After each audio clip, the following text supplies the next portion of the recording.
Bismillahirrahmanirrahim. Assalamualaikum warahmatullahi wabarakatuh. Hamdan katsiran thayyiban mubarakan fi. Asyhadu an la ilaha illallah wa asyhadu anna Muhammadan abduhu wa rasuluh. Allahumma shalli ala Muhammad wa ala alihi wa sahbihi ajma'in. Faqala Allah Ta'ala fil Qur'anil Karim, A'udzu billahi minasyaitonir rajim. Wa anna hadza sirati mustaqima fattabi'uhu wa la tattabi'us subula fatafarraqa bikum an sabilihi dzalikum wassakum bihi la'allakum tattaqun. Al-An'am surah yang ke-6 ayat 153. Jamaah salat subuh rahimakumullah, dengan tidak bosan-bosannya kita mengucapkan syukur kepada Allah Subhanahu wa taala. Yang pertama, atas anugerah nikmat kepada kita, yang kita semuanya tidak akan bisa menghitung berapa besar dan berapa banyak nikmat Allah yang Allah berikan kepada kita, terutama dengan nikmat sehat dan kesempatan kita sama-sama duduk untuk mengkaji dan mendengarkan apa yang ada di dalam Al-Quranul Karim, seperti yang telah ulun sampaikan beberapa minggu yang lalu. Sesungguhnya kita duduk di taman sorga, yang apabila kita duduk di taman sorga dan sahabat itu bertanya, wa ma riyadul jannah ya Rasulullah? Majalisul zikri fil masajid, adalah majlis ilmu yang kita laksanakan di musalla atau di masjid. Jamaah rahimakumullah, sebuah perjalanan Ramadan yang hari ini kita memasuki hari yang ke-25 insyaallah. Terasa bagi diri kita semua cepat. Bagi mereka yang beriman, terasa bagi diri kita cepat berlalu Ramadan itu, perputaran waktu itu.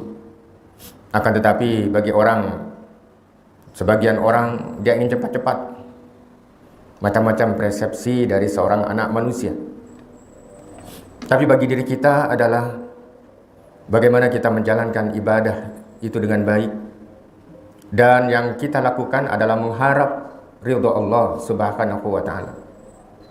Karena dalam hadis-hadis Rasul sallallahu alaihi wasallam, ada orang yang tidak diridhai oleh Allah Subhanahu wa taala, bahkan akan menjadi musuhnya di hari yaumil kiamah nanti. Siapa mereka itu? Adalah orang yang gampang. Yang pertama adalah orang yang gampang sekali mengucapkan sumpah. Dia mengucapkan wallahi tallahi, demi Allah, sesungguhnya saya tidak melakukan itu. Padahal hal yang demikian itu tidak perlu. Orang yang senantiasa mengucapkan sumpah, akan tetapi dia mengingkari dari sumpah yang dia ucapkan itu, maka di yaumil kiamah nanti orang itu akan menjadi musuh Allah Subhanahu wa taala. Yang kedua, jamaah rahimakumullah, siapa yang mereka yang senantiasa menjadi musuh Allah di yaumil kiamah adalah ketika seseorang itu adalah mempunyai karyawan, mempunyai pekerja, akan tetapi karyawan dan pekerja dimaksud disuruh bekerja saja. Akan tetapi begitu dia sampai waktu 1 bulan, dia tidak kunjung diupah. Padahal di dalam Islam yang baik itu, sebelum keringat itu kering harus dibayar upahnya. Nah, itulah orang-orang yang dimusuhi oleh Allah Subhanahu wa taala. Dan yang ketiga, jamaah rahimakumullah, orang yang dimusuhi oleh Allah Subhanahu wa taala, orang yang memperdagangkan. Apa yang didagangkan? Kalau kita berdagang kepada sesuatu yang halal, kita berdagang, kita melakukan transaksi jual beli dengan benda-benda atau barang-barang yang digunakan oleh masyarakat. Akan tetapi ini adalah merupakan human traffic, yaitu orang yang sering memperdagangkan manusia. Sehingga dengan demikian ketiga orang itu akan menjadikan musuh oleh Allah di yaumil qiyamah. Oleh karenanya di dalam Al-Quran disebutkan pada mukaddimah tadi, pada surah Al-An'am. Surah Al-An'am itu adalah surah yang ke-6 di dalam Al-Quran. Ayatnya 153. Wa anna hadha sirati mustaqima fattabi'u. Kata Allah Subhanahu wa ta'ala dalam firman Allah itu, dan sungguh inilah jalanku yang lurus, fattabi'u. Ketika kalian mengetahui bahwa itu jalan yang lurus, maka ikutilah. Wala tattabi'us subula fatafarraqa bikum an sabili. Yang kata Allah Subhanahu wa ta'ala dalam firman itu, jangan kalian mengikuti jalan-jalan orang lain yang mencerai-beraikan kamu dari jalannya. Artinya jangan mudah kita terpengaruh, jangan mudah kita terpedaya oleh orang yang menjanjikan sesuatu. Akan tetapi sesuatu yang dijanjikan itu adalah sesuatu yang keliru dan merusak keimanan kita. Oleh karenanya tidak terasa bagi diri kita hal-hal yang demikian terjadi di masyarakat. Sehingga dengan demikian kata Allah Subhanahu wa ta'ala, fatafarraqa bikum an sabilih. Padahal jalan yang dibicarakan itu, yang disampaikan itu adalah menuju kepada perpecahan, yang nantinya perpecahan itu akan membuat suatu jalan yang tidak diridhai oleh Allah Subhanahu wa ta'ala. Oleh karenanya apa yang kita bisa ambil atau dipetik dari ayat ini adalah bagaimana kita semua berhati-hati dalam menyikapi hal-hal yang memang tidak ada tuntunannya. Oleh karenanya kata Allah, zalikum wassakum bihi la'allakum tattaqun. Demikian itu kata Allah, Dia memerintahkan kepada kita semua agar kita menjadi orang-orang yang bertakwa. Inilah yang disebutkan di dalam Al-Quran, la'allakum, banyak kalimat la'allakum di dalam Al-Quran. La'allakum tuflihun, la'allakum tattaqun, agar semua menjadi orang yang pemenang, menjadi orang yang soleh. Dan ada juga yang disebutkan la'allakum tattaqun, agar diri kita menjadi orang yang bertakwa kepada Allah. Takwa kepada Allah Subhanahu wa ta'ala yang sering kita dengar. Bahkan kita bahkan kita sudah hafal dari makna takwa atau hakikat takwa itu. Bagaimana kita sekarang aplikasi kita dalam kehidupan kita sehari-hari. Oleh karenanya kata Allah Subhanahu wa ta'ala di dalam ayat yang selanjutnya, ada beberapa hal. Ada beberapa hal di ayat yang 151 pada surah Al-An'am itu yang Allah jelaskan kepada diri kita, bagi diri kita sebagai panduan, sebagai kompas. Sehingga dengan demikian kalau kita mengikuti kompas atau panduan itu, insya Allah kita tidak akan pernah tersesat dari apa yang kita tuju. Apa itu kata Allah? Qul ta'alau atlu ma harrama rabbukum alaihi la tusyriku bihi syai'a. Yang pertama kata Allah Subhanahu wa ta'ala, katakan wahai Muhammad, marilah aku bacakan apa yang diharamkan Allah kepadamu. Yang pertama kata Allah dalam firman Allah Subhanahu wa ta'ala di dalam ayat ini yang memasuki ranking yang pertama atau yang pertama dari urutan itu. Kata Allah, alla tusyriku bihi syai'a. Yaitu janganlah kita melakukan perbuatan-perbuatan yang mempersekutukan Allah. Itu adalah di nomor 1. Yang pertama adalah sesuatu yang mempersekutukan Allah dengan apapun juga yang disebutkan alla tusyriku bihi syai'a. Bagaimana kita menghindar dari sesuatu yang menjerumuskan diri kita, yang disebut dengan perbuatan syirik yang meruntuhkan nilai keimanan kita. Yang perbuatan syirik itu seperti layaknya di dalam sebuah hadis itu, semut hitam yang berjalan di tengah kegelapan malam, sudah hirang di malam pula, mana kita kelihatan dari semut itu. Nah, oleh karenanya kata Allah Subhanahu wa ta'ala, alla tusyriku bihi syai'a. Janganlah kita menyekutukan Allah dengan siapapun juga. Yang kedua kata Allah Subhanahu wa ta'ala, amun kuitan kita masih ada, kalau orang tua kita masih ada, apa yang harus kita lakukan? Wabil walidaini ihsana. Bagaimana kita berbuat baik kepada kedua orang tua. Beruntung bagi diri kita yang masih lengkap orang tuanya. Bagaimana membahagiakan dia, bagaimana membuat dia tersenyum. Tapi yang tidak boleh adalah bagaimana seseorang itu yang membuat dia kecewa dan menangis, sehingga dia akan menjadi sebuah kutukan kepada orang-orang yang menyakitinya. Oleh karenanya, kalau orang tuanya sudah meninggal, gimana? Kalau orang tua yang sudah meninggal, maka kita harus berbuat baik dengan cara apa? Maka di dalam hadis itu dijelaskan bagaimana kita selalu mendoakan kepada kedua orang tua kita. Dengan demikian, kita akan berdoa kepada Allah Subhanahu wa ta'ala, mendoakan kedua orang tua kita. Rabbi ufirli wali walidayya warhamhuma kama rabbayani saghira. Yang kedua, jamaah rahimakumullah, wala taqtulu auladakum min imlaq. Dalam suasana perkembangan zaman sekarang ini, Banyaknya orang yang membunuh, yang menggugurkan kandungannya ketika dia melakukan sebuah perbuatan yang terlarang, karena dia tidak bisa menanggung aib atau supan dengan orang lain atau malu dengan orang lain. Maka dengan sangat gampangnya dia menggugurkan atau dia membunuh bayi-bayi yang tidak berdosa itu. Kenapa? Kalau banyak anak nanti kita repot, dan apalagi orang tuanya tidak ada. Dan kalau punya anak tidak ada orang tuanya, gimana malu kita menanggung malu aib kepada orang lain. Ada juga yang memang dia hubungan syah, akan tetapi disebutkan di dalam ayat ini, wala taqtulu auladakum min imlaq. Artinya takut nanti kalau punya anak takut miskin. Padahal kata Allah di dalam ayat yang ulun bacakan, Allahu yabsutur rizqa liman yasha'u min ibadihi wa yaqdirlah. Sesungguhnya Allah Subhanahu wa taala sudah mengatur rezeki kepada kita dan kepada anak-anak kita yang dilahirkan itu. Oleh karenanya jamaah rahimakumullah, utlu ma harrama rabbukum alaikum. Bagaimana sesuatu yang diharamkan oleh Allah? Yang pertama, lakukan kesyirikan. Yang kedua, jangan menghardik kedua orang tua kita. Artinya wabil walidaini ihsana. Bagaimana kita berbuat baik, berbuat ihsan kepada kedua orang tua kita. Yang ketiga adalah jangan kita membunuh anak-anak kita dalam ayat ini karena takut miskin. Nahnu, kata Allah, nahnu narzuqukum wa iyyahum. Akulah yang memberikan rezeki kepadanya dan kepada mereka. Itulah jaminan Allah Subhanahu wa taala. Yang ketiga, yang keempat adalah bagaimana seseorang itu yang akan mendapatkan ridha dari Allah Subhanahu wa taala. Wala taqrabul fawahish ma dhahara minha wa ma batan. Jangan kamu dekati perbuatan-perbuatan fawahish, perbuatan-perbuatan yang keji. Oleh karenanya kita tidak bisa mengelak apa yang ada di WA, apa yang ada di FB, di Facebook. Bagaimana kalau kita ketemu yang demikian? Apakah kita harus tonton? Tidak, kita lewati dan kita abaikan. Itulah cara atau trik bagaimana kita tidak melihat. Dengan demikian kata Allah Subhanahu wa taala, tidak hanya pada saat kita berada di muka umum, akan tetapi yang celakanya itu adalah ketika kita membuka sesuatu yang dilarang oleh Allah Subhanahu wa taala dalam video dan lain sebagainya, pada saat orang sudah tidak ada dengan kita, artinya tidak ada seorang pun yang ada di tengah-tengah kita, lalu kita masuk kamar, lalu kita membuka sesuatu yang diharamkan oleh Allah Subhanahu wa taala itu.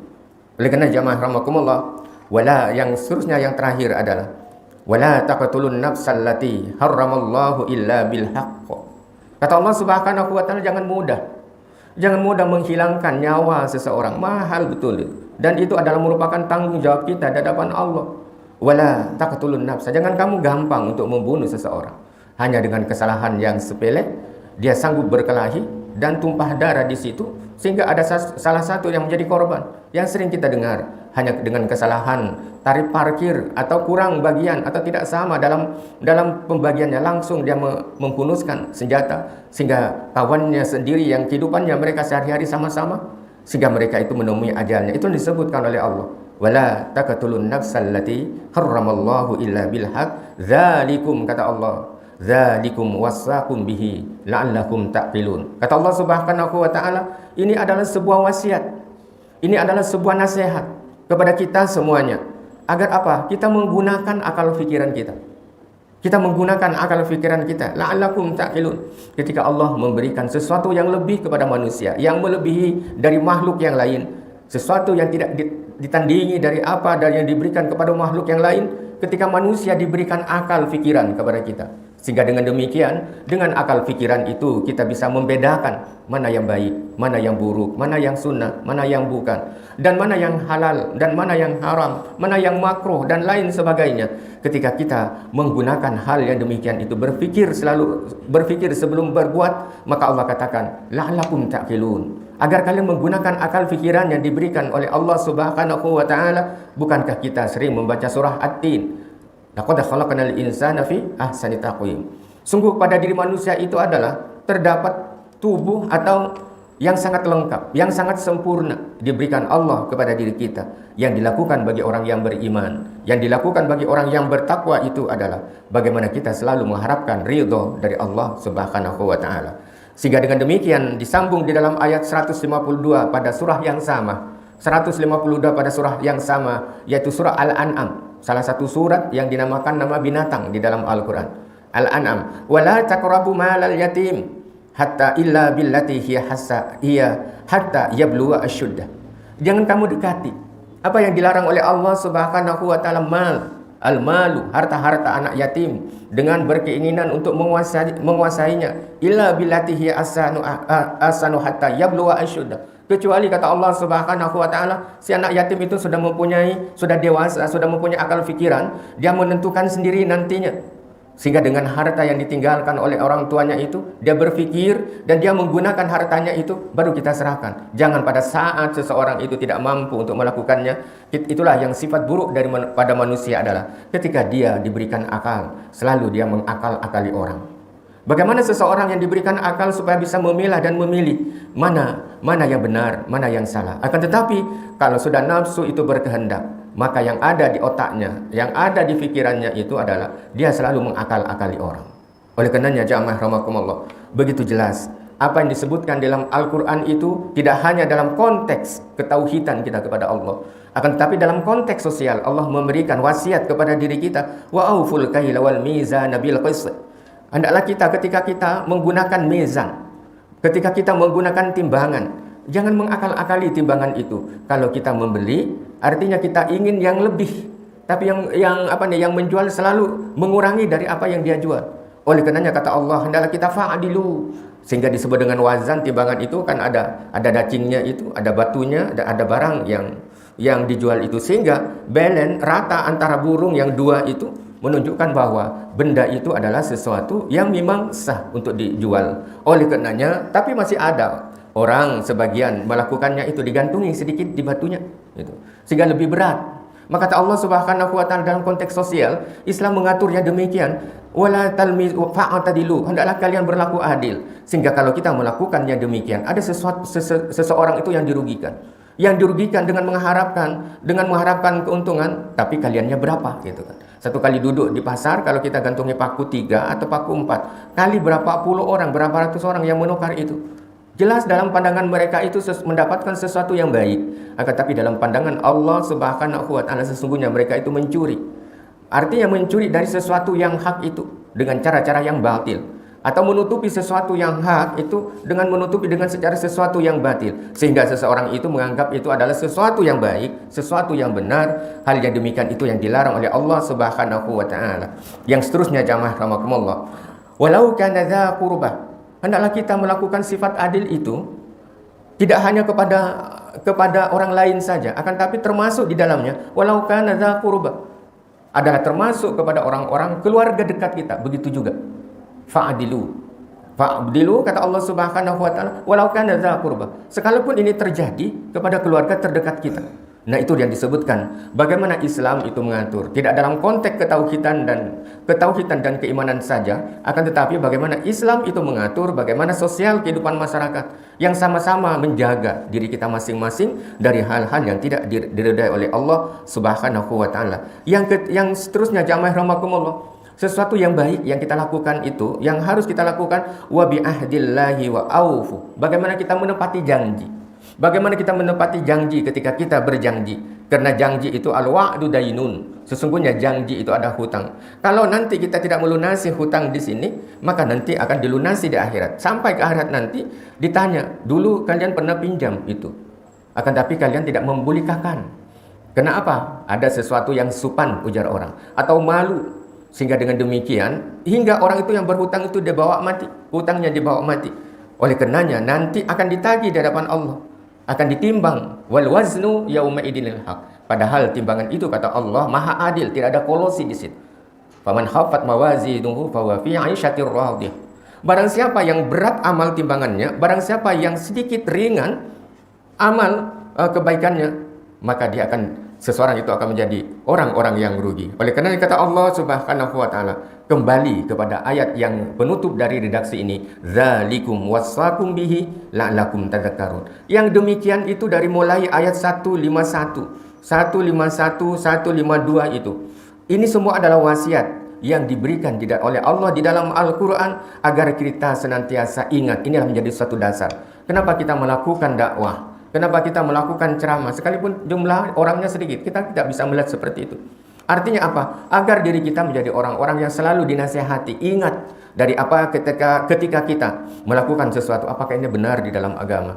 Apakah ini salah di dalam agama? Maka yang menjadi konten dalam kehidupan Islam itu tidak hanya casing, tampilannya, akan tetapi konten di dalam itu yang disebut dengan keimanan. Sehingga dengan demikian jamaah rahimakumullah, mudah-mudahan kita berataan senantiasa ditingkatkan, Allah meningkatkan keimanan kita, menyadari betul bahwa sesuatu yang hak itu adalah yang hak, sesuatu yang batil itu adalah sesuatu yang batil, sehingga dengan demikian kita bisa menentukan yang hak itu memang hak, yang batil itu batil. Sehingga dengan demikian apa yang kita sampaikan, apa yang orang lain sampaikan kepada diri kita, apa yang kita baca di dalam Al-Quran, Allah mengharapkan satu, agar kita pertama adalah menggunakan akal pikiran kita, yang kedua adalah bagaimana kita selalu ingat bahwa sesungguhnya hidup ini tidak selawasan.